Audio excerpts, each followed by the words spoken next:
Egunon, izan berriro ongi etorri, eskerrik asko. Minutu gutxi batzuk gora bera, baina esan dezakeguneko puntua hasi garela. Atzo esan nizuen, atxaldeko ordua dela arriskutsua, goizekoa, ez da, xamurragoa. Badakigu, gaur gainera goizago, lehenago hasi garela, egunak hizketarako, gogoetarako, hausnarketarako, aukera asko dakartzalako eta danak baliatu nahi ditugu, eskerrak eman nahi dizkitzuet berriro, gurekin izateko beta hartu duzuelako. Gaurkoak ere hizkuntzen aniztasunaren gaira eramango gaitu, gaurkoak beste hizkin batzuetatik begiratzeko aukera emango digu, Foroko gaietako beste baten ardatza esan dezagun, Europako hizkuntza aniztasuna babesteko politikak eta tresnak dira. Eta horren inguruan jardungo dugu nagusiki goizeko saioan. Lan bloke modura planteatu dugu foroan, badakizue, kongresua baino gehiago foroa izatea nahi dugula, zuek ere parte hartzea nahi dugula, eta horretarako, gogoratuko dizkitzuet berriro ere, parte hartzeko, ze bide ditugun, batetik txartelak erabiliz zuen galderak geuri helarazi, lankideak emango dizkitzue txartelak, eskertuko nizueke, alik eta bizkorren edo modu agil xamar batean ematen badizkigutzue galdera horiek, hori batetik eta gero bestetik Twitterren bitartez ari baldin bazarete, UNESCO etxearen kontutik eta aldala traola aipatuz, Donostia Forum traola aipatuz, galdera horiek guri helaraztea ere eskertuko genizueke bide batez, esango dizuet, wifia erabili nahi izan eskero erabiltzailea foroa dela, eta pasaitza 2016 zenbakiz idatzita. Foroa erabiltzailea eta 2006 pasaitza. Kartaren egoera aztertuko dugu, oraingo honetan, hain zuzen ere, ez da dutarik eremurriko hizkuntzen Europako kartak izan duela eta izango duela zerregina eta zerresana hizkuntzen biziberritzean eta normalizazio bidean Europan. Karta hori zertan den azalduko dugu eta karta hori biziberritzeko eta karta hori hobetzeko proposamenak ere izango dira gaur egunean zehar. Baina lehen da biziko hurbilpena, berriro ere makrotik hasita eta gero ondoren xehetasunetara iritsi ahal izateko, kartaren egoera aurkeztea izango da, gaur egungo Europarentzat eta epe motz edo ertaineko etorkizuneko Europarentzat duen garrantzia azpimarratzeko, aurrera egiteko ideiak ere emateko. Hoi bezala, aurkezpen sistemaia ezagutzen duzue atzodanik, lankide batek edo pertsona batek egingo du horren kontestualizazioa eta ondoren aditu ekarpenak ere izango ditugu. Eta hain zuzen ere, kontestualizazio hori egiteko gurekin dugu Mikel Arregi, Euskara Bilatik, Euskararen Nafar Institutotik. Mikel, zuretzat.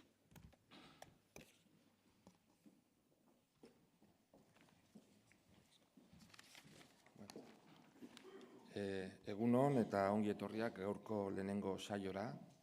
Gurekin Besna Zernitz Grotitz dugu, bera Kroaziako Rijekako Unibertsitateko irakaslea eta zuzenbide fakultatearen nazioarteko zuzenbideko departamentuko burua da.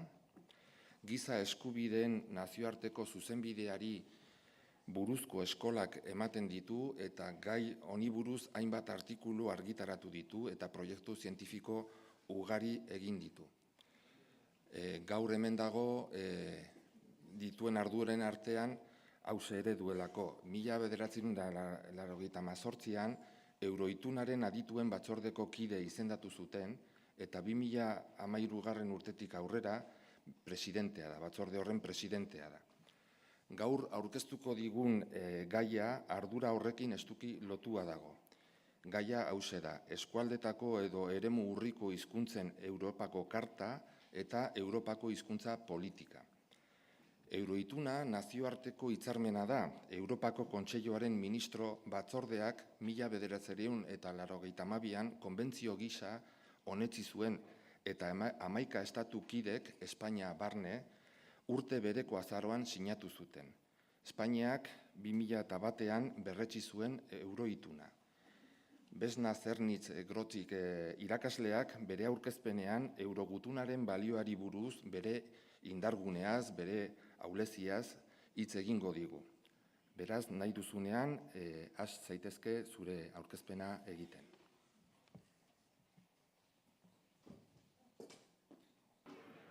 Eguerdion, prest gaudela esango nuke, gutxi gora bera. Eguerdion, eta jarrai dezagun lanarekin. Zehose behintzat, atxeden hartzea esaten nuen, zehose behintzat egingo zenuten, gutxienez berotu kafiarekin.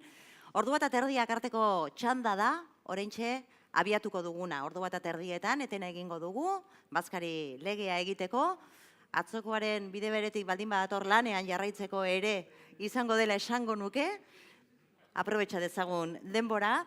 Ikusten duzue, eztabaida maila, apurka-apurka osatzen ari garela. Eztabaida maila da, ondoren izango duguna. Eztabaida parte hartzaileekin, eztabaida zuekin, zuen galderen bitartez, eta gaia, ez harritu, Europako hizkuntza politika izango da. Hizkuntza politika baterantz, horixe da mainguru honi jarri diogun izenburua, eta zertaz edo zerren inguruan eraskotako gaiak aipatuko dizkigute, gurekin bat egin duten adituek. Nola egin dezakegun aurrera, altasun egoeran dauden Europako hizkuntzak babesteko neurri eraginkorragoak hartzeko proposamenak bilatzen ari gara, proposamenen bila etorri gara foro honetara, eta horixe, lan zail hori jarri diegu gure adituei. Esan beharra dago, oraingo honetan, eta emozio pixka gehiago jartzeko, frantsesetik frantsesera ere izango dugula itzulpena. Beraz, ezakit zerbait egokitu beharrote duzuen, zuen aparatuetan, behar izan eskero behintzat, beste hizkuntza bat ere gehituko dugulako, hizkuntzen lapiko honetara, aniztasunaz ari gara, eta horretan ere lagunduko digute itzultzaileek. Twitterren bitartez galdetu diguzue, ia posible den izenak behintzat jakitea, eskerrak eman alizateko behar den bezala, eta noski posible da, Susana, Sara, Lourdes, Idoia eta Saioa dira, hortxe jo eta ke ari direnak, gure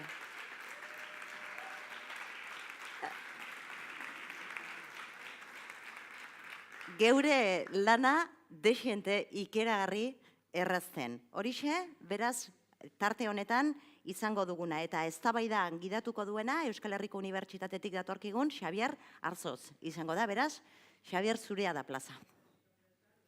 Mila esker, Pili.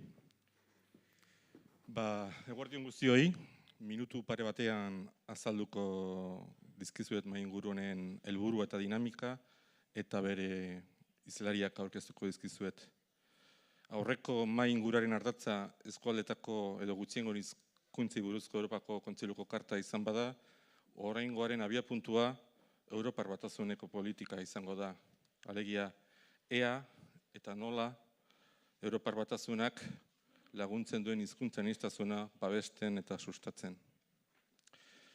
Pilik izan duen moduan, mainguruaren kudeaketa zaila izango da, zeren gure lau hizlariek inglesez edo frantsesez hitz egingo dute, eta neuk ikusten duzuen bezala euskeraz hori dela eta denbora mugatua dugulako, saiatuko gara maingurua alde neurrian bizkor antolatzen.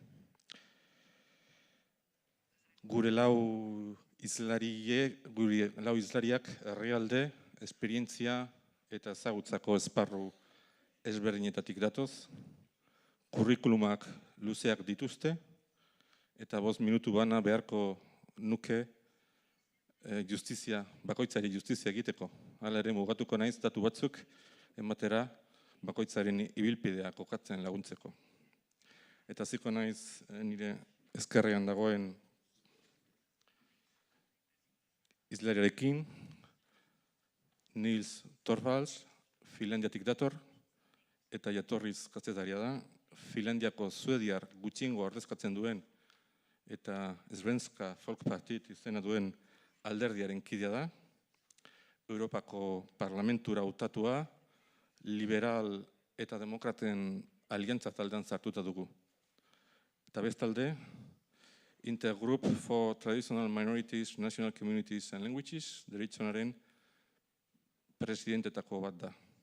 Batzorde horretan, jakin dezazuen, besteak beste, Izaskun Bilbao eta Josu Juaristi Euskal Parlamentu kideak ere aritzen dira.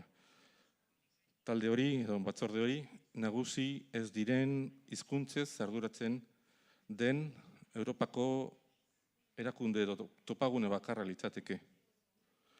2004an Estrasburgoko adierazpena argitaratu zuten. Estatu kideen 24 hizkuntza ofizialez beste hizkuntzak hitz egiten dituzten 80 milioi hiztun Europarren oinarrizko eskubideak babeste helburu duena. Ondoren, aruntzago, François Alfonsi, korsikar politikaria dugu, jadanik 4 hamarkadaz Korsikako nazionalismoarekin konprometitua, partitu Dia Nazione Korsaren baitan, han alkatea eta Korsikako legebiltzarkidea izan da, 2009tik 2004 Europar Parlamentuko kidea izan zen, eta tarte horretan Alfonsi deritzon ebazpena onartu zuen Europar Parlamentuak, 192 gehiengoz. Parlamentu horren ebazpenaren izenburua da, desagertzeko arriskuan dauden Europako hizkuntzei eta Europar Batasuneko hizkuntza aniztasuna. Ondoren, Tove Maloi, Danimarkatik dator, eta unibertsitate irakaslea da. Hasiera batean bere herrialdeko atzerrirako zerbitzuan jardun zuen, ondoren ikerkuntza, erakaskuntza eta nazioarteko aholkularitzara iragan zen. Bere jakintzarloa teoria politikoa da, eta gutxiengo nazionalen eskubideen, bai kontu politikoak, bai kontu juridikoak aztertzen ditu. Europako puntako aditua dugu esparru horretan. Eta besteak beste aipatuko dut bere zereginetatik Alemanian, Danimarkarekiko mugatik hurbil, Flensburg hirian dagoen gutxiengoen arazoetarako Europako zentroren zuzendaria da, eta bestalde Europako Kontseiluko gutxiengo nazionalak babesteko hitzarmeneko aholku batzordeko kidea da Danimarkako ordezkari gisa. Eta azkenik, Maiaren beste muturren edo izan da, Sabrina Razon, Italiatik dator, eta tokiko administrazioko teknikaria da, alegia, Trentoko provintziako komun general de Fasiako hizkuntza eta kultura unitateko arduraduna.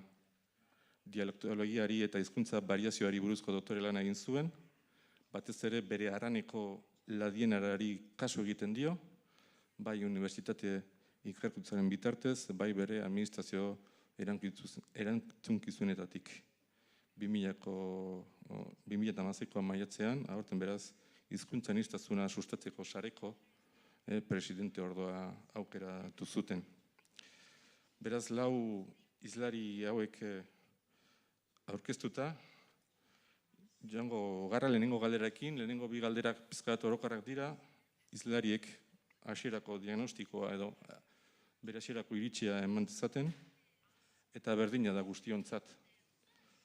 Joango gara ordenez, ezkerretatik eskuinera, beraz, lehenago itxeingo luke Nils Torvalds jaunak. Galderak dira, diagnostikoa egiteko Europar Batasunak laguntzen aldu. Europar Batasunaren hizkuntza ofizialak ez direnak babesten, zuen ustez. Eta zuen ustez nola bultzatu daiteken, nola bultzatu dezakete Europar Batasuneko erakundek hizkuntza guztien babesa. Zer ematen duzuen falta, zer espero zenuten. Izan bezala, lehenengo diagnostiko bezala, gero zedetaztunetan sartuko gara.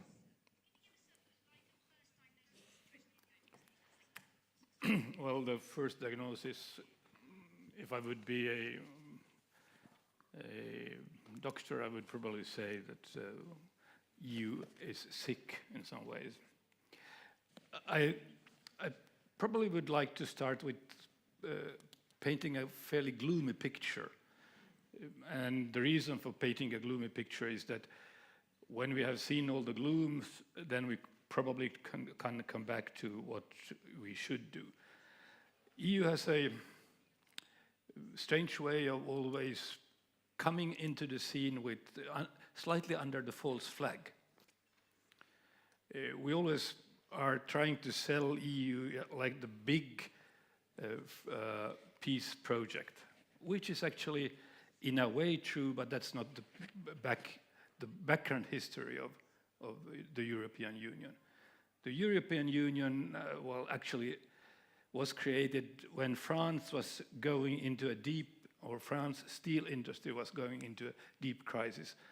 And Jean Monnet and Robert Schuman invented, well, we're going to use the peace process to grab some part of the German steel, and then we're going to sell it as a peace project. And that's what they did. So the origin of the European Union is actually a deep economical crisis. And you can say that, yes, that's been the way for the European Union to develop ever since. So what we have in the European Union is a mismatch. We have a lot of economical problems. We have a lot of instruments for taking care of economical problems. But as soon as we go to human rights or minority rights, we are actually out of the picture. We speak about human rights and minority rights every time we step on our right foot, but we don't do very much. And this is the central problem. There is no muscles in the European Union actually for defending minority rights or linguistic rights. I can give you some good examples. We already during the first two sessions heard about what can be done regarding the convention. And we see that we actually have a conflict. In the convention, the member states or the signatories promise to do this and that. But when they don't like to do this and that, there is actually no muscles to force them to do that. And I think one of the best examples is Greece. I visited the Turkish minority in Greece 2 months ago. There is a judgment from the court from the Strasbourg court about Greece, and Greece just chose the middle finger, and that's all. I just come from Strasbourg. We had a resolution. It's a nice piece of art. A resolution, I think it's about 23 pages. But when you go into what I actually said in the resolution, you have seven pages of citations. You have 4 pages of recitals. And then a lot of what we call Christmas tree. A Christmas tree is a thing where all the good-intentioned members of the European Parliament are putting some sort of decorations on the Christmas tree and say, now we have done our part. And this is not true. And therefore, what we really need to get things going is some coordination of the civil society part of this, because without the civil society, we will lose. And we will lose them more because at the same time when I'm speaking, we have a rising rightist tide coming. And not just, and at the same time, coming to the Basque Country and coming to this conference, what I felt this morning and earlier was a tremendous optimism here. But we fail coordination between the different operators. We have a lot of organizations out there, but we don't have the coordination. So if we can manage the coordination of the civil society, then we can force the Council of Europe and even the European community, the European Union, to get somewhere. But without the civil society thing, we're going to lose, and we're going to lose big. Thank you.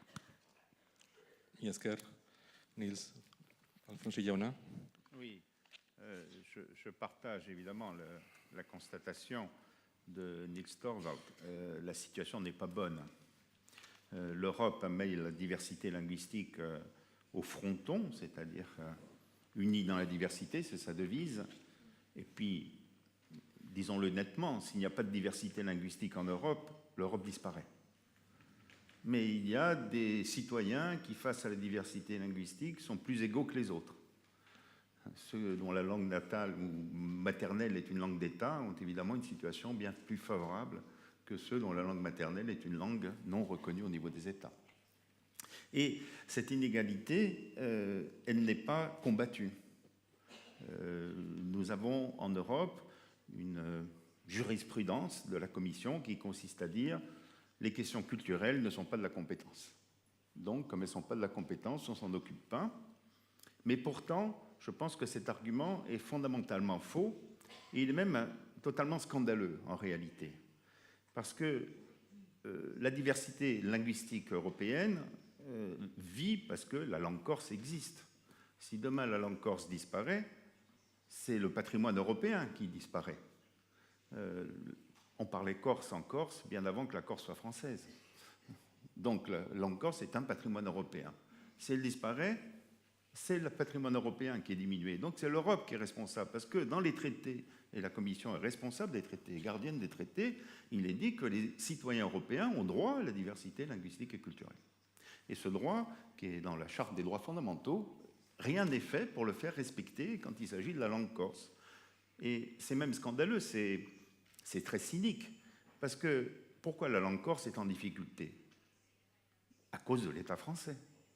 Et donc si l'Europe dit « je vais confier à l'État français l'avenir de la langue corse », c'est comme si on disait au cambrioleur de devenir directeur d'une banque. On donne au coupable le moyen d'accabler un peu plus sa victime. Et il y a quelque chose de totalement immoral là-dedans. Et je crois qu'il faut à tout prix faire cesser cette hypocrisie. Cette politique, on la connaît depuis le début du christianisme, hein, c'est Ponce Pilate. C'est Ponce Pilate, voilà. Débrouillez-vous, débrouillez-vous.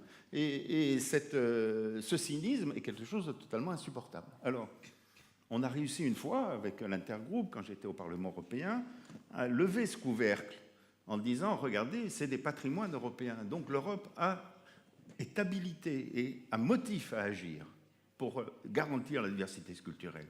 Alors comment pourrait-il agir? Il faut faire le parallèle avec la diversité naturelle, avec la biodiversité.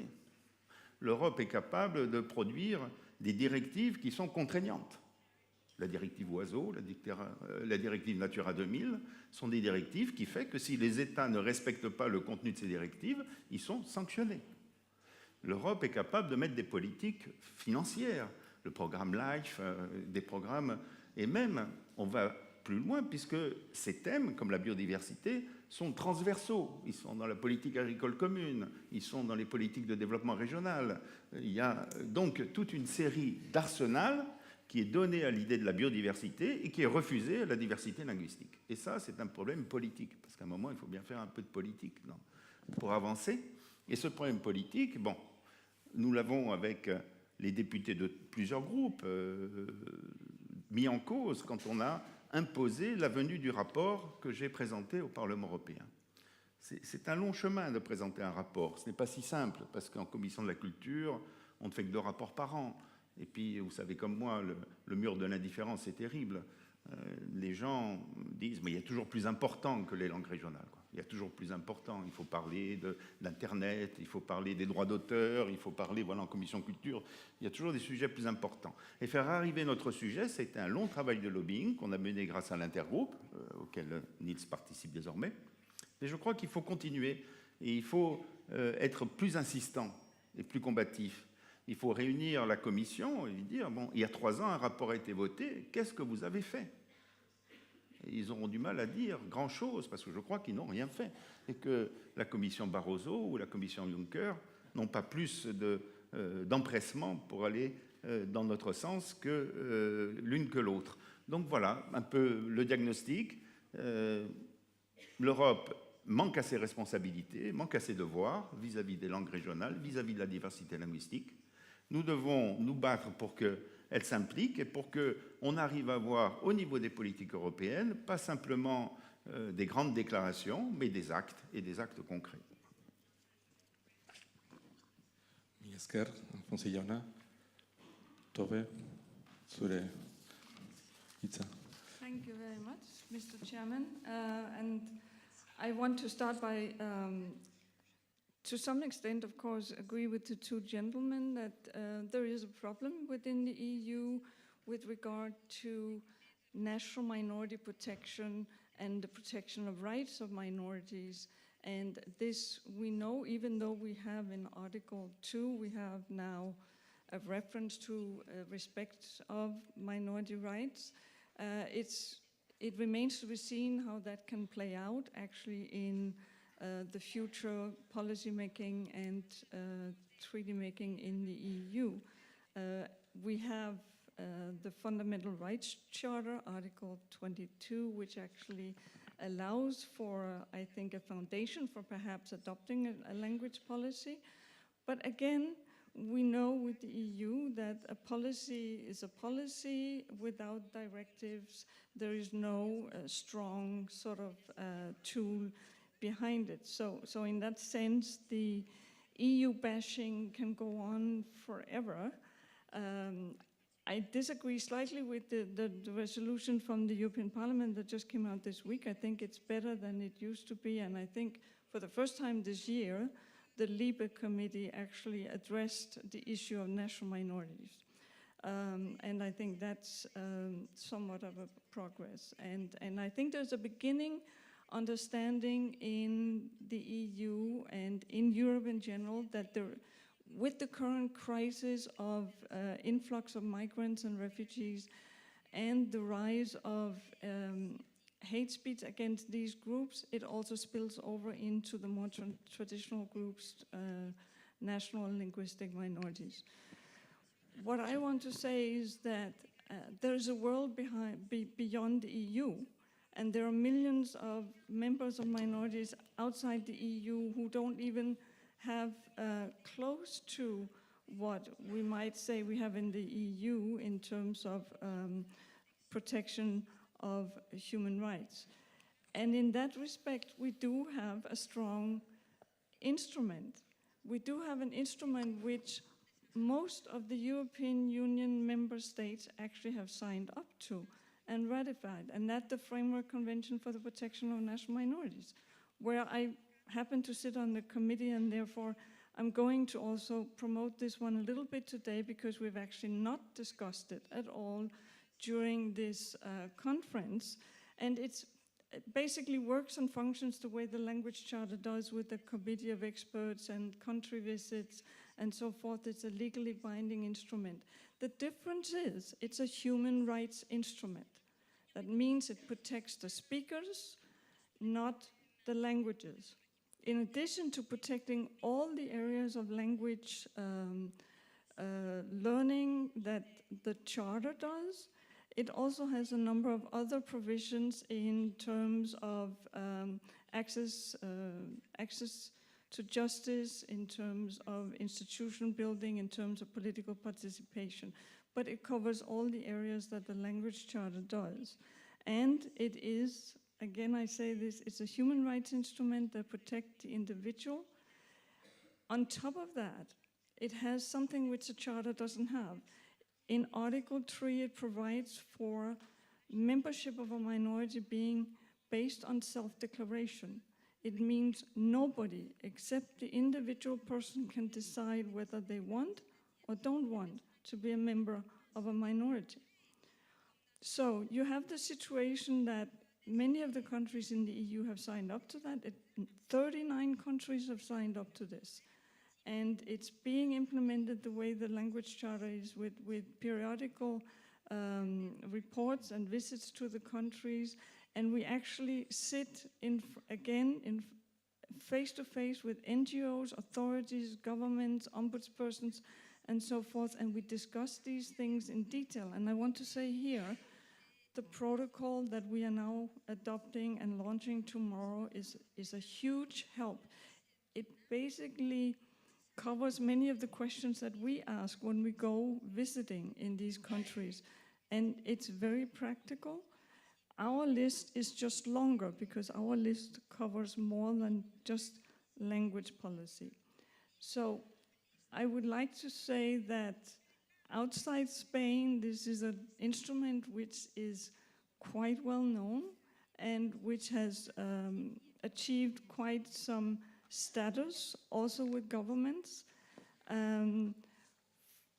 The big news is that 1 month ago, the Spanish government decided to make a declaration after 20 years of being a party to this instrument. 1 month ago, suddenly the Spanish government makes a declaration, sends it to the Council of Europe, and says there are no national minorities in the territory of Spain. The Roma are not a national minority, but they can be protected under the convention. Now, this to me is alarming news for all of those of you who consider yourself a member of the Spanish society, because this convention can apply to you. So we are, in a sense, back to where we ended the last panel, that yes, it is up to the individual or the groups to claim their rights, but it is certainly up to governments to make sure that they are protected. And here we have a very bad example. So outside Spain, this is a very well-known instrument. And in fact, it has been argued that the European Commission, the European Union, uses this instrument as a proxy, meaning it actually defers to our convention as part of the protection of national minorities and linguistic minorities.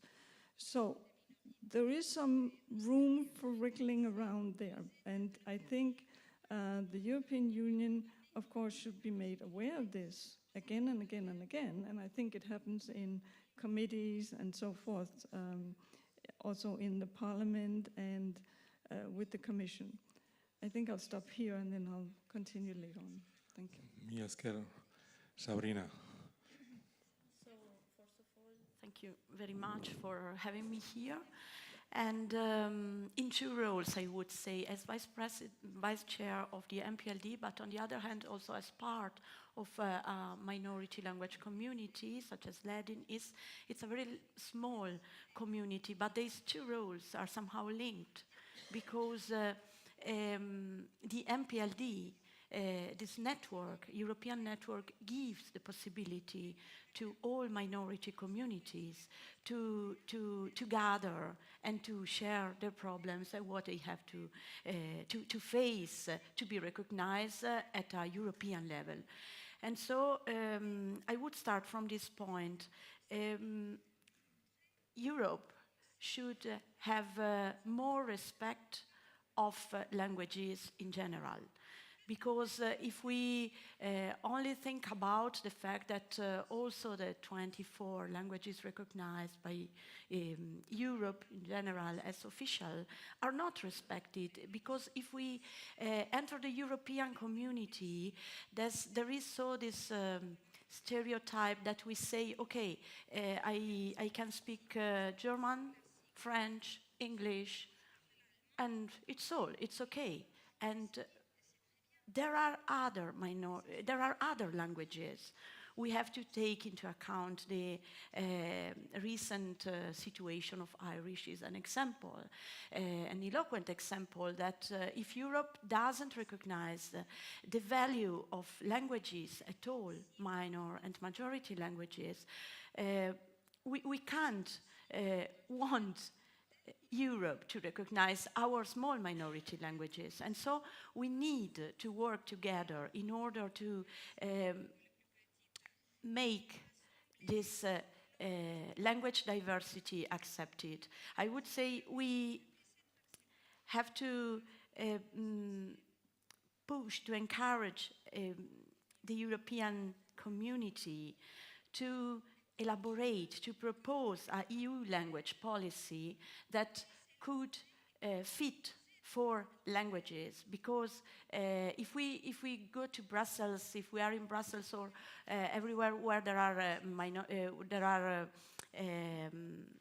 representatives of the European communities, bureaus, and so on, we read this slogan, united in diversity, but diversity is first of all language diversity, because, and let me say something about my experience as a linguist, as a syntacticist, we know that minority languages, that language diversity is very important to improve from the linguistic point of view, from the scientific point of view of languages, also grammars, the universal grammar, but it is not only linguistics. This is also a capability of observing different points of view, different forma mentis that languages have. So I would say we need a European language policy from the point of view on languages in general. From the other point of view, I would say that a great importance has to be given to minority languages because they have to be recognized, they have to be known in Europe. But how can we do this?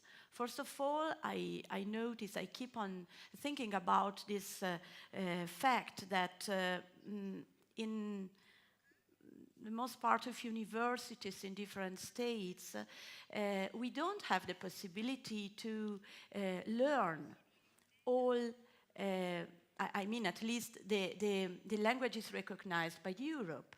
For example, it would be very interesting and important if we could learn the different languages of the community in our universities, because we keep on choosing the three main languages because we know we can do it and we can go on and enter Europe only with these three major, I would say, languages. What could Europe, the European community do in this sense? I would say it should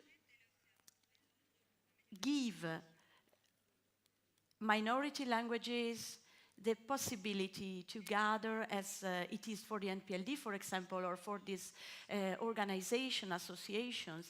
It should give it a possibility to propose ways of promoting languages, because we know that we have to intervene from the bottom up.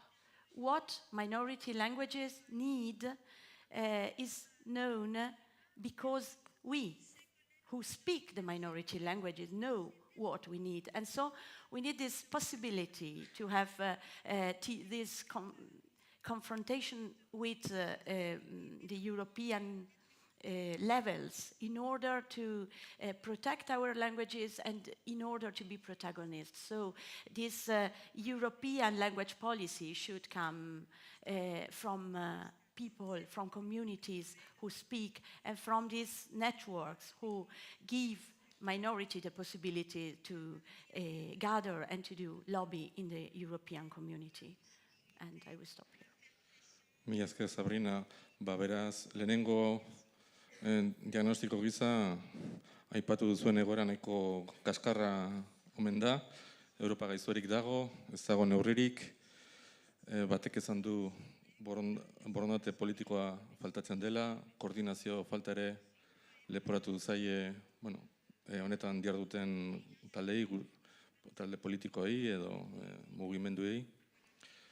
Eta Sabrinak planteatu du Europako hizkuntza politika bat faltatzen dela, eta hildo horretatik jarraitu nahi nuke. Desiragarri alda hizkuntza politika komun bat Europar Batasunaren erakundeen mendean. Posible alda ikuspegi juridiko batetik, posible alda ikuspegi politiko batetik, hizkuntza mota litzateke. Sabrinak aipatu du hizkuntza arloa, hizkuntza eta hezkuntza arloa. Hezkuntza arlora mugatuko litzateke politika hori. Zeintzuk izan litezke politika horren lehentasunak edo arloak. Mesedez Stilz, honi buruz zerbait esan dezakegu. Well, I can start. I think we have something which is a moral hazard. We all know that during the banking crisis, everybody spoke about moral hazards. But we have a moral hazard also concerning our commitments. We know the Copenhagen criteria. I can quote what it says about memberships. Membership requires that candidate country has achieved stability of institutions guaranteeing democracy, the rule of law, human rights, respect for and protection of minorities. That was what was regarded or demanded of the membership countries, the candidate countries. And as soon as they are members, the criteria are gone. And there are no instruments of forcing them back to what they promised during the negotiations. And so there is a void somewhere. And I think one of the voids is actually unsuccessful divisional labor between the court in Strasbourg and the court in Luxembourg. Because I have a feeling that there is a gentleman's agreement between the courts of not going into the court of the other, not challenging the other court's jurisdiction. And that leads to Luxembourg not taking on cases where you have cases where Article 2 or Article 22 have actually been broken. So we are, in a way, in a stalemate. And this stalemate is creating very interesting problems because I give you just one example. We have Hungarian minorities, I think, in 7 or 8 different European countries. And at the same time, what we see in those different European countries is that the political field is going to be more and more radicalized because nothing is done. So by not addressing the language rights, the minority rights, we are actually helping the rightist forces to confront. And that's just stupidity. Esker, Alfonso jauna. Oui, c'est effectivement une situation politique complexe. Bon, d'un côté, la question de la diversité linguistique, des langues minoritaires, est une question qui fait consensus. Le rapport que j'ai présenté a été voté par 645 députés sur 700, donc plus de 90%. Donc le consensus formel est assez bon. Ce qui était difficile, c'est de le faire arriver à l'ordre du jour. C'est ça qui est difficile. Parce qu'en commission de la culture, la commission, qui est toujours européenne, est toujours présente dans les trucs, et dit oui, mais là, ce n'est pas la compétence, ce n'est pas de notre compétence, il ne faut pas avancer sur ces choses-là. Bon, donc on a cette sorte de frein permanent, car c'est des questions qui dérangent les États membres, mais ça ne dérange pas les députés européens, ça dérange les chefs d'État, ça ne dérange pas les peuples. Le peuple français est tout à fait favorable à ce que la langue corse se développe. C'est l'establishment français qui est contre, n'est-ce pas? Et c'est cette difficulté-là qu'il faut surmonter.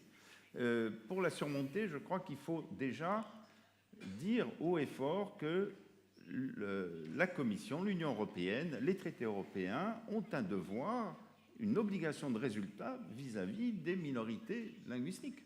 Et que si demain la minorité ladine perd l'usage de son patrimoine linguistique, c'est toute l'Europe qui est en échec, et pas simplement le peuple ladin. Voilà, cette idée-là, il faut bien la faire passer, car ça veut dire que ce n'est pas de la responsabilité de l'État italien, c'est de la responsabilité de l'Union européenne. Chaque minorité doit être sous la protection de l'Union européenne. Ensuite, nous avons des expériences. Nous avons tous mené des politiques en faveur de nos langues, et on sait qu'il y a un minimum vital si on veut franchir les obstacles du monde moderne. Le monde moderne avec Internet, avec la sururbanisation qui fait reculer le monde rural, avec aussi la mobilité, qui est un phénomène qui était beaucoup moins prégnant au début de l'Union européenne, etc. Donc, on sait qu'il y a un corpus minimum de mesures pour faire en sorte qu'on puisse dire aux Corses, la langue corse a un avenir dans les générations futures. Et ce corpus minimum, c'est à l'Europe de le définir, et c'est à l'Europe aussi de dire à chaque État, vous devez le mettre en œuvre. Voilà. Moi, on le fait pour la biodiversité. Face au recul des espèces animales, on est capable de prendre des directives pour dire il faut protéger les espèces animales, les migrateurs, etc. etc. Voilà. Donc moi je dis, l'Europe, il faut l'amener à faire cette avancée. Elle en a le devoir, car elle est gardienne de la diversité européenne, et que si on tue la diversité en Europe, on tue l'Europe en même temps. On la fait disparaître en tant qu'entité humaine cohérente. Et donc, c'est son devoir, et nous sommes les oubliés de la politique européenne. Il faut donc qu'on se fasse entendre pour se faire entendre à nouveau. Mi esker, Tobe. Yes, thank you. Yeah, I think we need to deconstruct a little bit here, because what do we mean when we say European language policy? What do we mean when we say Europe? Europe needs to have a policy. I mean, I'm all for a European policy. Sure, the more the merrier. But, I mean, we need to define a little bit our terms, I think, and I think we need to make it clear what we can, of course, accomplish within the EU. We also need to, I think, acknowledge that there are other organizations in Europe that work hard for this. We've just talked about the language charter today. Basically, the Council of Europe is very forward with regard to language protection and the protection of language minority speakers. You also have the OSCE, you have the High Commission on National Minorities with Oslo recommendations on linguistic rights. I mean, there are actors doing this, of course. In addition to that, there are a number of countries that have adopted either laws on minorities or laws on minority languages. You see this in a number of countries, partly also because of the conditionality, because EU put the conditionality into the 2004 wave acceptance of new members through the Copenhagen criteria. And in these countries, and you can go to the Venice Commission homepage and look up this. There are a number of good reports on how a legislation on protecting minority languages and protecting speakers of minority languages should be designed. And the Venice Commission continuously reviews these when they come in. So these exist in Eastern Europe, mostly. Scandinavia is sort of like in the blind. I come from Denmark, where a language policy means how do you spell a certain word, and do you write internet with a capital I or not? That's as far as it goes, but you have Finland, which has a good language policy. Then you have countries in the Baltic states that unfortunately, like many other countries, both East and West, are nationalizing, are still building a nation state, and they are clearly, in that sense, minoritizing everything that has to do with other languages and calling them foreign languages and so forth. But it used to be like that 200 years ago in Central Europe. So, I mean, we're still going through what we've always done in Europe. History is the same. Then you have countries in denial, like France. I mean, there's France, and then there's the rest of Europe sometimes when it comes to minority discussion and minority issues. So, then you have the Balkans. You have the Balkans, which are countries that probably do better than most when it comes to adapting and adopting legislation on minorities and the rights of minority speakers, because they want to join the club called EU. And they have these legislations. I don't know if once they join the EU, whether they will then renege on them. Of course, this is up to us as experts in committees to monitor this as we do all the time. And then, of course, beyond that, you have countries where language used to be not a problem, but it is now a problem because of the big elephant in the room. I'm talking about Ukraine, where Russian is now becoming a problematic language, but it wasn't before. So you have a very diverse picture. I could talk about the UK. I was in the UK just a couple of months ago, and the reason why there isn't an Irish Language Act in Northern Ireland is purely political. And it goes back to a piece of legislation that is a couple of 100 years old, supposedly. So we can go on like this, but there are other good examples from the UK. So I'm just saying, a European or an EU language policy, what are we talking about? And is there such thing as a uniform approach to this? Thank you. Sabrina, mesedez. So, I wouldn't be so negative in the sense that, okay, I mean, we need coordination among networks, among organizations who work on language policy, in particular on minority languages. I think that we have the possibility to do something more. And on the other hand, we have minority languages who are very vital, who are very capable to work, and they have a lot of ideas. They can contribute with the European community in order to create this language policy. I would also add that, for example, the charter, we have been speaking about it till now, and we are speaking about it now, has the principles of language policy we need to go on. And this should be, perhaps it is too strong to say impose, but member states should all have and adapt the principles of the Charter, also from, I would say, awareness point of view, because I think that sometimes states such as Italy that didn't ratify the Charter and hasn't ratified the Charter, and I don't know if it will do it, but the situation of Italy is so hybrid, I would say, because on the one hand, it hasn't ratified the Charter, but on the other hand, it has promulgated a law on minority languages in Italy, recognizing 12 minority communities, and comprehending in this law the principles of the European Charter.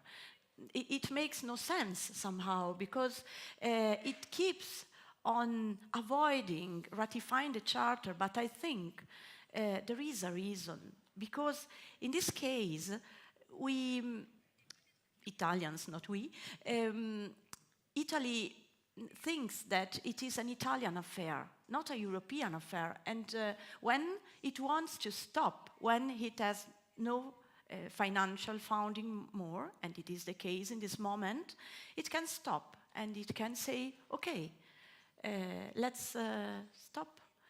And it is happening now, in fact, that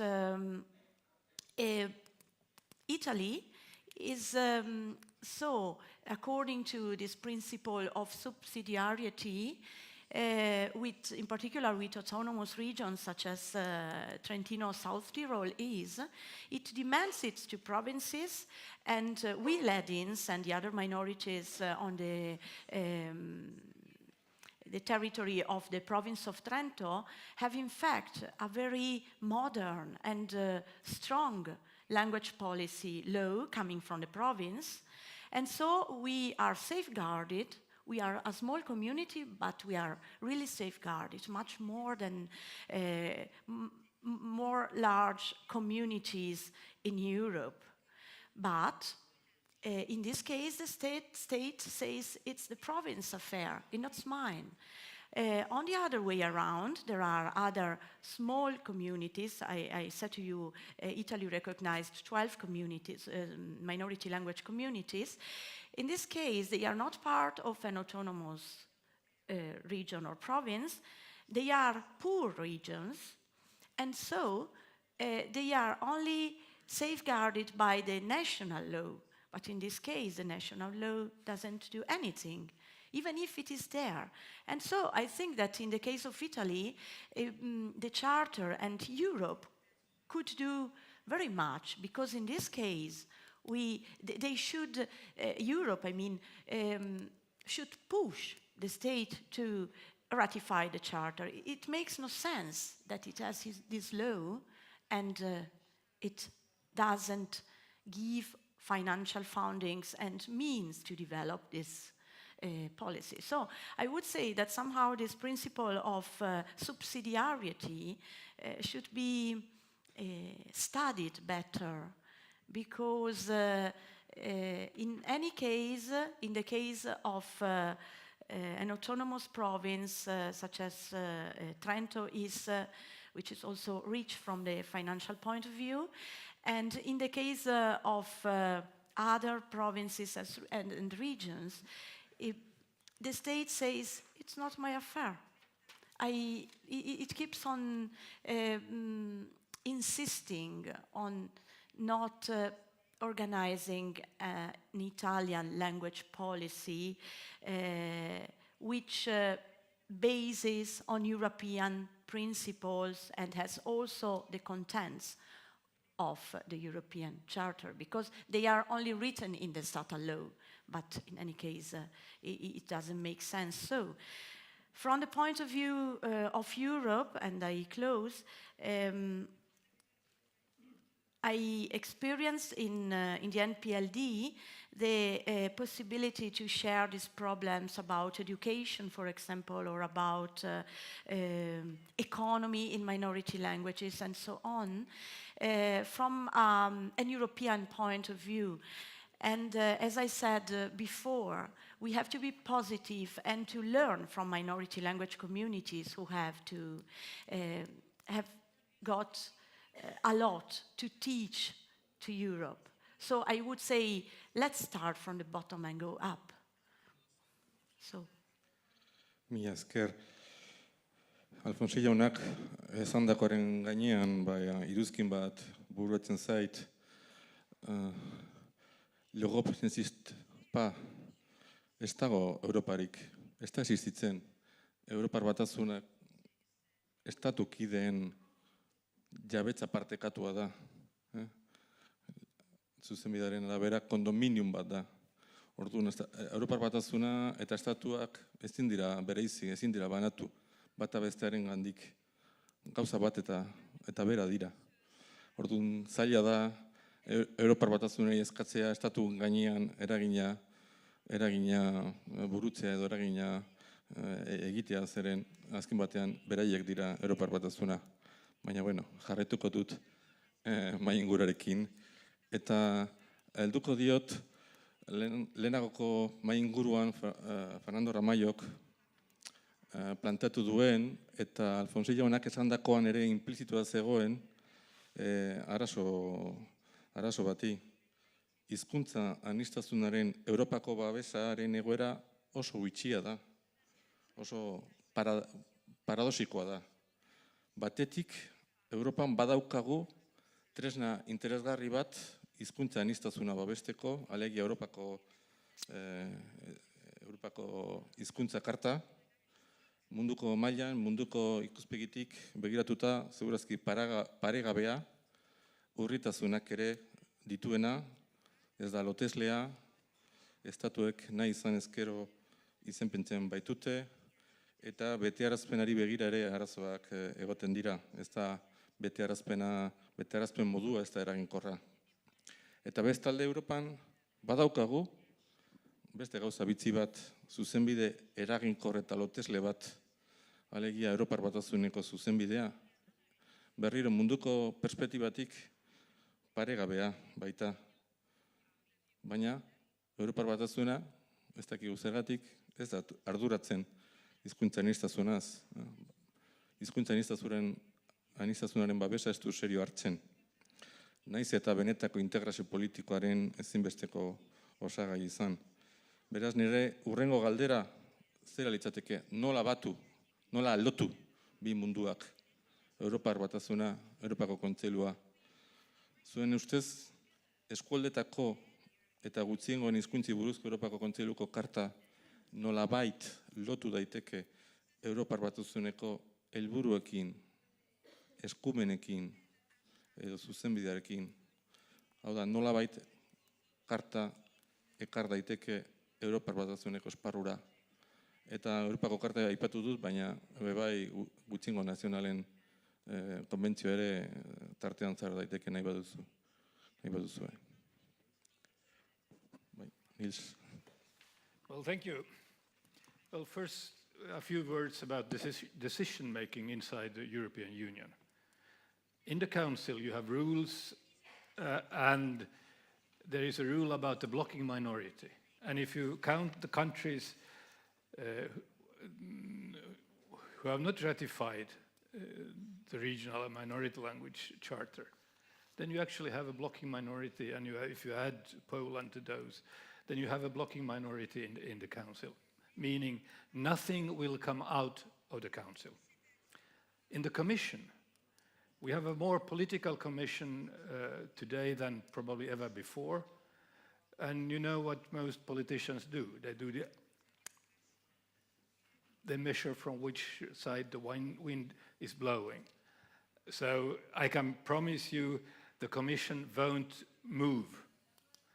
And if they would move, then you have the problem of subsidiarity, where you have rules which are, there are two examples of warnings against breaking of subsidiarity. They led to nothing, because you have voting rights in the process, and the voting rights leading to the Commission not paying attention to subsidiarity issues. François, on my right side, knows probably better than anybody else on the earth what an INI report means. An INI report in the Parliament is an own initiative report. The European Parliament is the only parliament in Europe who hasn't the right to make law-binding initiatives. We have the right to write INI reports, and François' report was an INI report. The report I just cited in the very beginning, and Tuve is right, it's a better report than ever before, but it's an INI report. It's, sorry to say, it's just paper.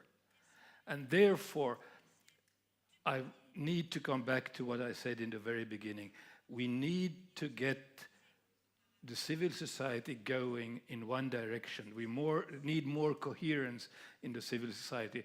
I was in Leeuwarden in Netherlands listening to the Frisians there. And for some reasons, two persons from Donostia came there to present what they are going to do during the culture capital campaign. And immediately I understood that here we have some people who really understand and do something. So if we can get things going in the same way they have got the cultural capital thing going, then we might move forward. So now we have to figure out how we do this coordination more efficient. And then we're going to run in the right direction. François? Oui, effectivement, le problème est difficile parce que au niveau des responsables européens, tous les sujets sont difficiles avec les États membres. Tous les questions sur la réglementation bancaire, toutes les questions sur tous les sujets européens. Et donc, chaque fois qu'ils peuvent éviter un sujet de conflit avec l'État français, avec l'État espagnol, etc. Évidemment, ils préfèrent l'esquive. Personne n'aime affronter des problèmes. Et donc, je pense qu'il ne faut pas enlever la part du positif dans ce qui est fait, mais il faut être beaucoup plus offensif. Je pense que c'est ça aujourd'hui, la nécessité pour nous tous. Il faut que la société civile soit offensive. Et moi, je remercie les organisateurs de ce forum d'avoir contribué à nous remobiliser et à nous remettre en situation beaucoup plus active. Je crois qu'il faut porter la critique beaucoup plus fort et beaucoup plus haut. Je pense que c'est la responsabilité des hommes politiques corses de dire que la situation de la langue corse n'est pas satisfaisante, pas simplement par rapport aux lois françaises, mais aussi par rapport au projet européen. Voilà. Et pareil pour les responsables basques, pareil pour les responsables de toutes les régions qui portent les revendications linguistiques qui sont les nôtres.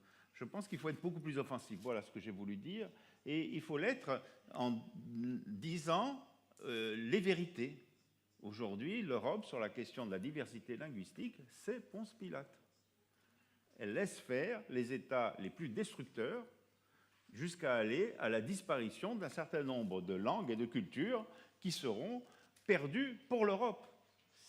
Voilà, c'est ça qui est important à faire entendre, et à faire entendre, à mon avis, avec beaucoup plus de force au niveau de l'Union européenne, par le biais du Parlement européen et par toutes les instances que nous pouvons mobiliser.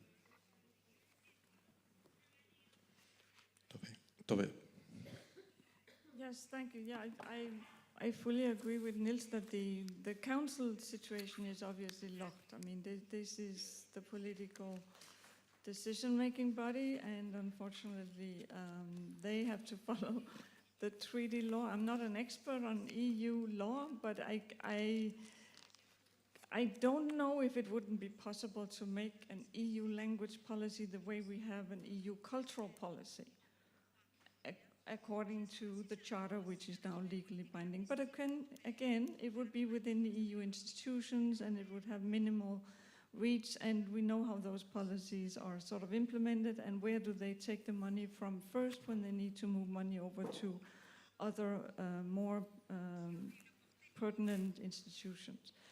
What I want to point out, though, is that the Commission is actually, for instance, in the Balkans, funding a lot of projects on also minority language learning.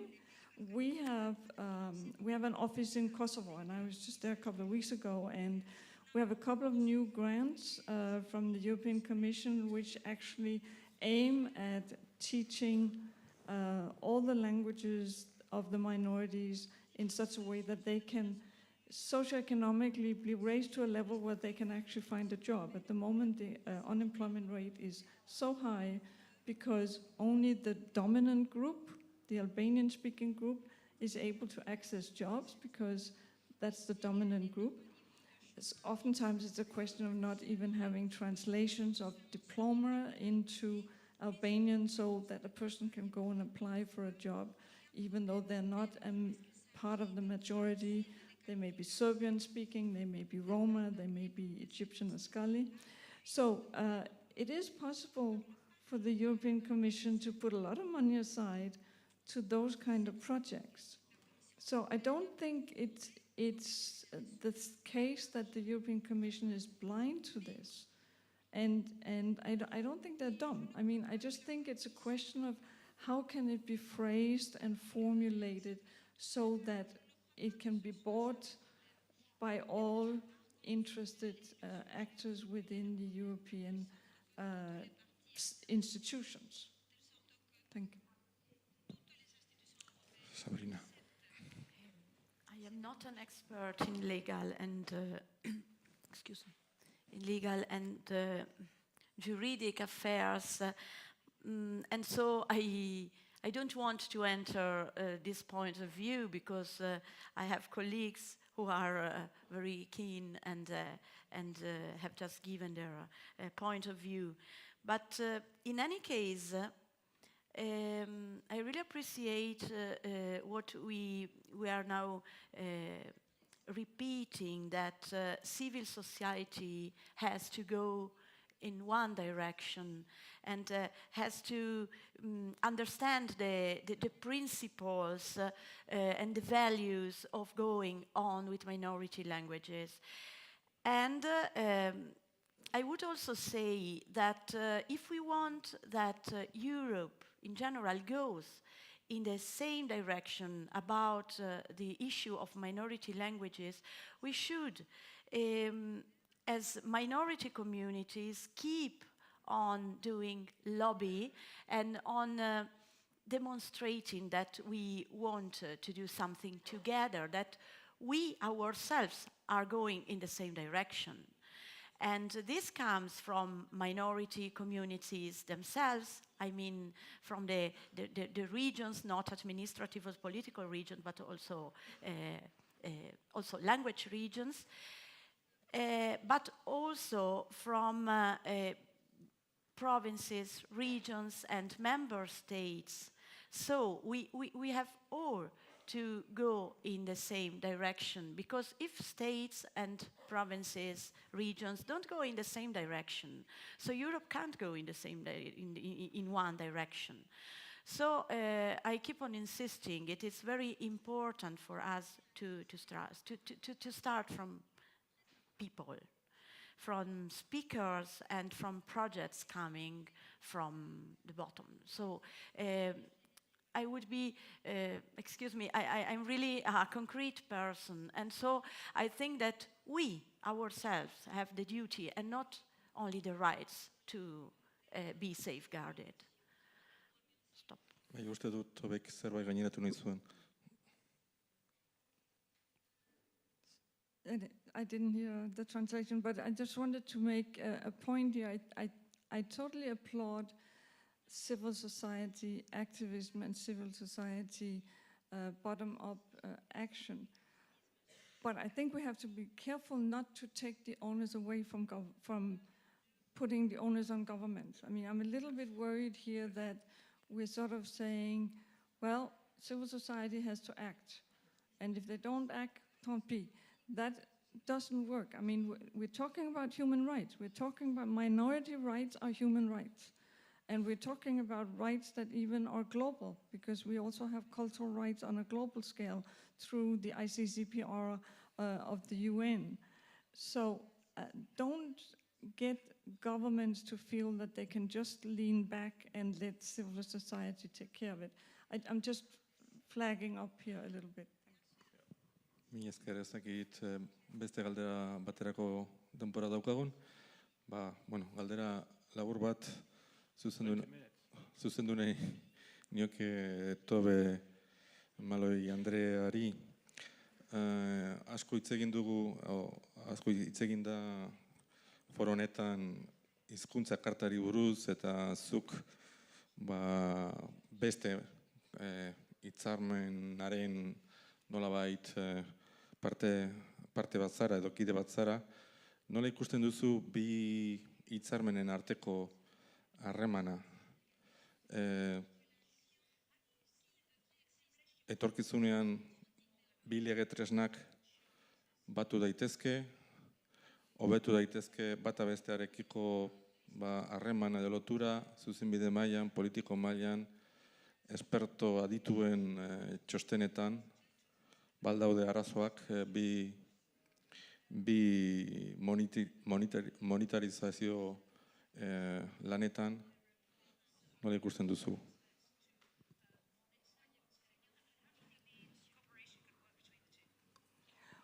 Well, I think there's, I mean, when it comes to the two instruments within the Council of Europe, there's already good cooperation.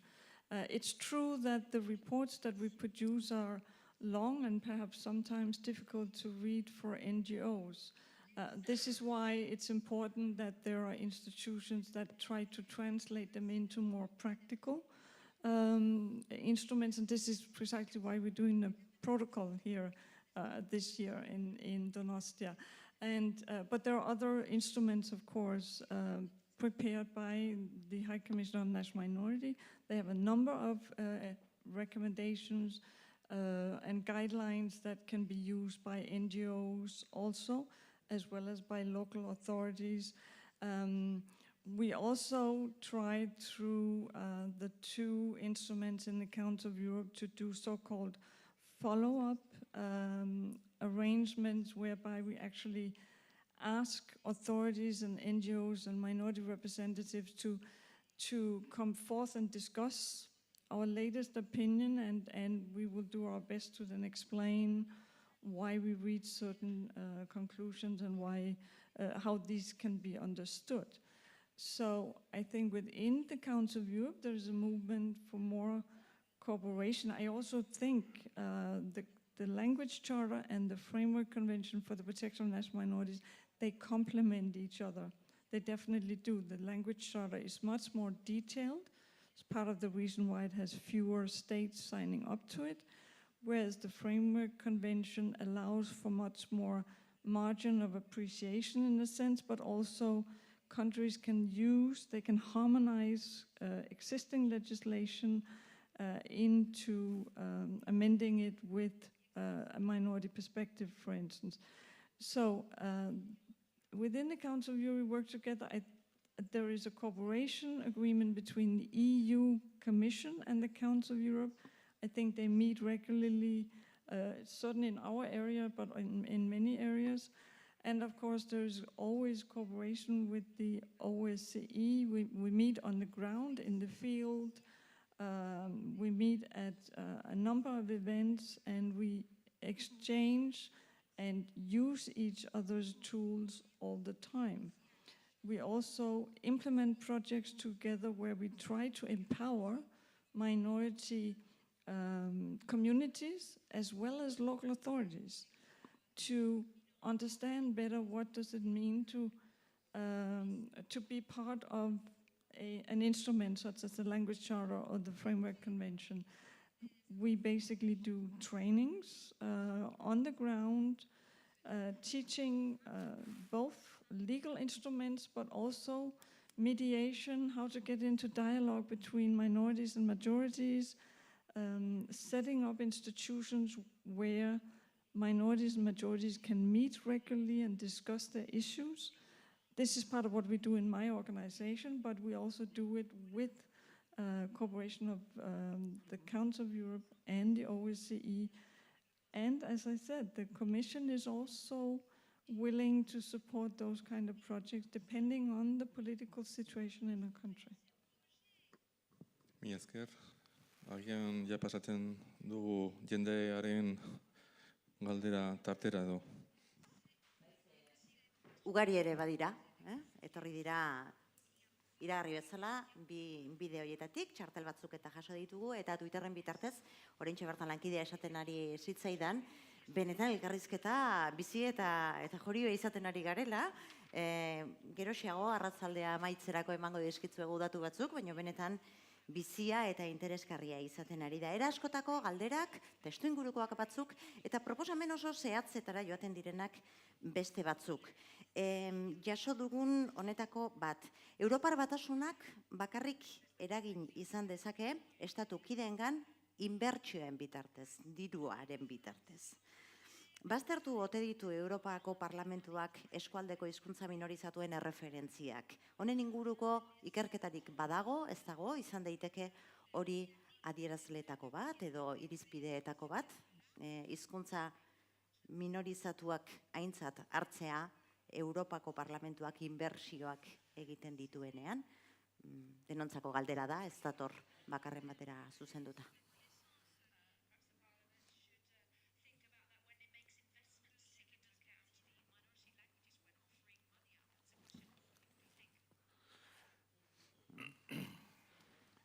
Well, thank you for the question. I'm also a substitute in the budgetary committee, so I'm perfectly capable of answering the question. You should understand that the budget of the European Union, that's 1% of the GNP. And what we see now from a budgetary perspective is the satellitization of this budget, because the Council is taking out money and putting them in different projects where they aren't anymore under the scrutiny of the parliament.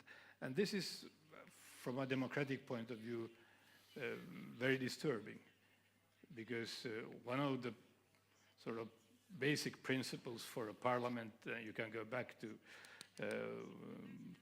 any parliament, was that no taxation without participation. And this general principle isn't followed in the European Union. So the amount of money we can spend on different good projects, I can promise you, it's going to be less and less and less. We saw it already when Juncker came out with his Juncker plan, the FC money, because they took money from where? From Horizon 2020. So be careful. As soon as you speak about the budget, there won't be enough money. But at the same time, I give Tove right when she's stressing, we shouldn't let them off the hook. When I speak about civil society, that doesn't mean that, okay, we don't have any hope for the Commission or for anything else. In my back, as soon as I speak about the Commission, I heard a lyrics from Bob Dylan, "Here comes the blind commissioner." That's Highway 66, I think. But we should open their eyes, and we should struggle to get them doing it. But there will be limits on how much we can get them, and therefore we need the civil society. Thanks. Tobe, nahi baduzu, erantzun? Yes, thank you. Yeah, actually, I think the way I understand the question is that maybe rather than going for a European language policy, we should maybe go for pushing towards mainstreaming minority language protection into the EU budget, the way we're mainstreaming gender and we're mainstreaming environmental concerns. Now, that's an innovative idea, and I think it's probably 50 years down the road, but nonetheless, I think whoever asked the question should be thanked, because to use it as a conditionality, in the sense that if you, X country, want to implement, let's say, or build a bridge for that matter, or build a dam or something, a highway, take into consideration minorities, maybe indigenous people, the way the World Bank does it, and minority languages in terms of the communities that this particular grant or funding will be used in. So it's just another way of seeing it, I think, or thinking. Thank you. Beste galdera batera pasako gara, harritu egiten da galdera egiten duen eta galdera egiten du. Gaur egun tresnak baldin badaude egiteko eta ekiteko, eta era askotako erakundeak baldin baditugu, zein da frenoa? Zergaitik ezin da aurrerago joan, zein da galga? Zergaitik da horren nekosoa, koordinazioa, garai teknologiko honetan? Zergaitik horren besteko babesa norberaren jarduteko esparruaren inguruan, koordinazio hori bilatu ordez?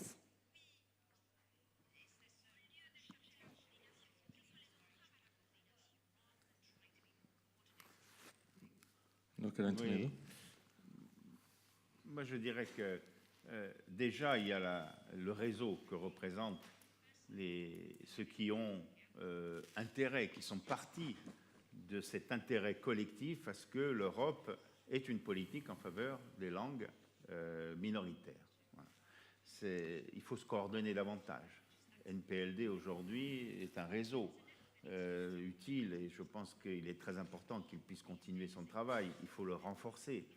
Je pense que déjà on devrait demander à la Commission d'y contribuer, car l'existence de ce réseau conditionne la prise en charge de la revendication des 60 ou 80 millions d'Européens qui ont une demande forte vis-à-vis de leur identité linguistique et culturelle. Et ensuite, il faut, je crois, être plus pressant sur le plan politique. Une ligne budgétaire dans le budget européen sur les langues régionales ne sera jamais aussi importante que le plan Juncker. Ça ne coûte pas aussi cher de faire de l'action pour une langue que de faire des autoroutes ou des trains ou des aéroports ou des centrales nucléaires, que je sais encore.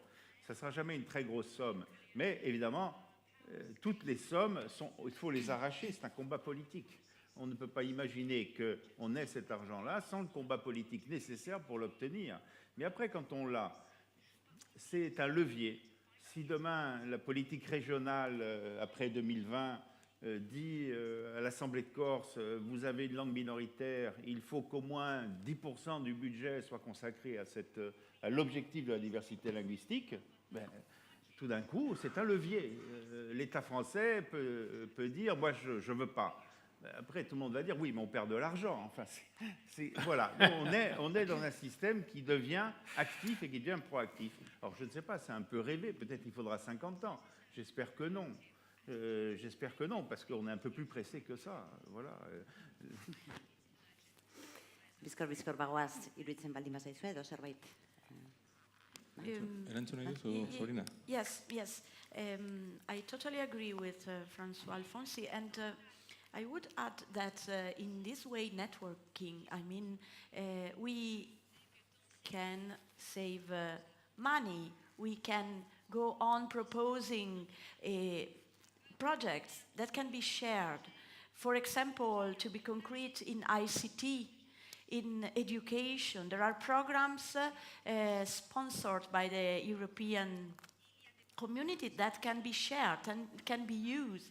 And so we need to exchange these best practices and to share them. And this is one point. Another one is to tell you that last July, we chairs of the MPLD met Commissioner Navracsics, and he was very glad to hear that communities having minority languages could and want contribute to develop projects with the European Commission. I think it was very satisfactory to hear that he was interested in these, because somehow also in the fields of education, of sports, or economy, also minority languages can do something and can propose and can be an example. And so I would say that networking is the best way also to gather money and to spend it in the best way, because somehow there are minority communities that sometimes have already developed these projects, and because of the lack of this networking, we don't know it. And so we tend to repeat and to propose projects that are similar, and it is not good in the perspective of a European community that is united in this diversity, because we have to be united also in doing programs and language policy, I would say. Tobek zerbait esan nahi zuen, bai. Yes, just very quickly. I mean, within the EU, within the treaty, there is now the option for the so-called European Citizens Initiative, which, in a sense, needs the building through network. And it's basically that 1 million citizens can come together and propose to the Commission a policy or complain about a policy which is not being implemented. It's tricky because it has to be within the treaty, and it has to be only with regard to the treaties implementing within the institutions of the EU. So, for instance, there has been one on minority issues which was not even approved by the Commission.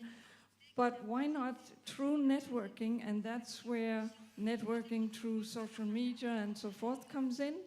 Through networking, maybe propose to the European Commission to implement Article 22 on diversity and language diversity in the European Union. I mean, that's specifically, it's a legal binding document now within the EU.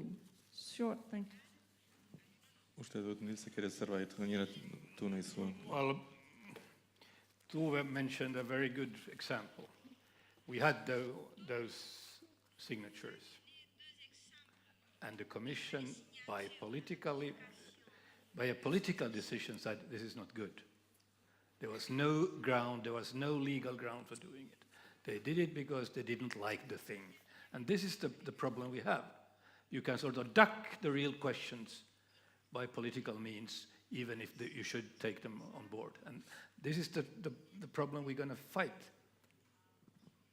Yeah, but I understand that it was rejected, of course, because the Commission can claim that there is no competence on minority issues. But there is competence on language diversity. This is what I'm trying to say. So rephrase it and submit it again. This is what I'm proposing. Luze joko luke eztabaidak zalantzarik gabe. Amaitu egin behar dugu azken galdera bat egin nahi dut. Kasu honetan Reisen anderearentzat da. Eta galdetzen zaigu nola liteke, esate baterako Galiziako gobernua, sare horretako kidetzat hartzea edo kide izatea, bere hizkuntza politika positiboa izatetik horren urruti dagoela uste denean edo izan denean, ezta? Gauza bera aplikatu ziteken Nafarroako gobernuarentzat edo horrelako zerbait.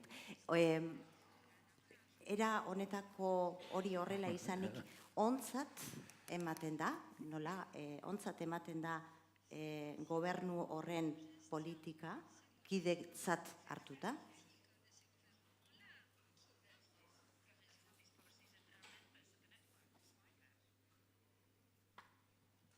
Who want to answer? It's for Sabrina.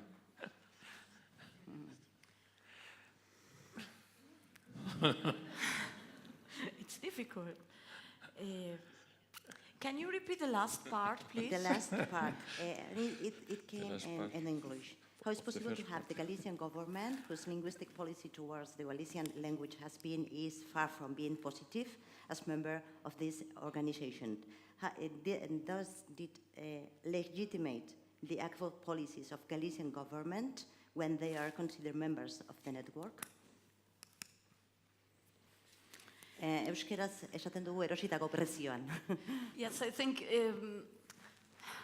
so I have to be politically correct, but...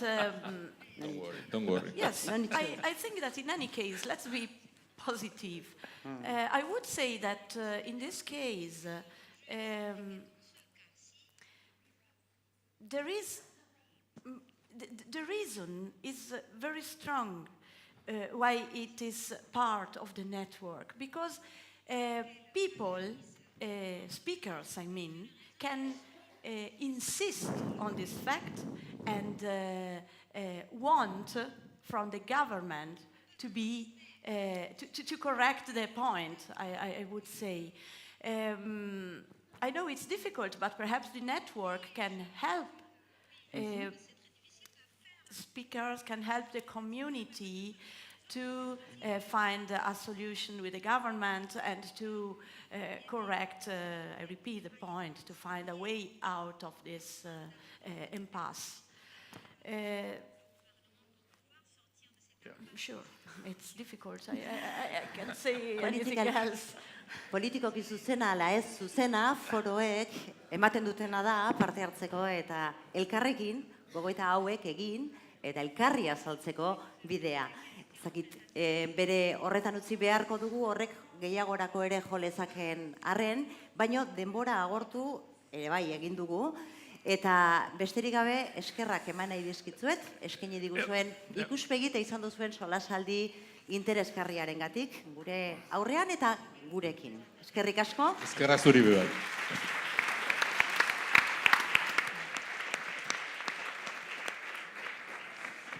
Eta bueltarako abisu bakarra 3:00 hemen izango gara zuen zain, tarte honetan, atzo esan da bezala, bazkaria zerbait hartzeko aukera izango du kanpoaldean, lanean edo hizketan jarraitzeko aukera ere izango da, bueltatu hori bai berrituta, atxaldeko 3:00.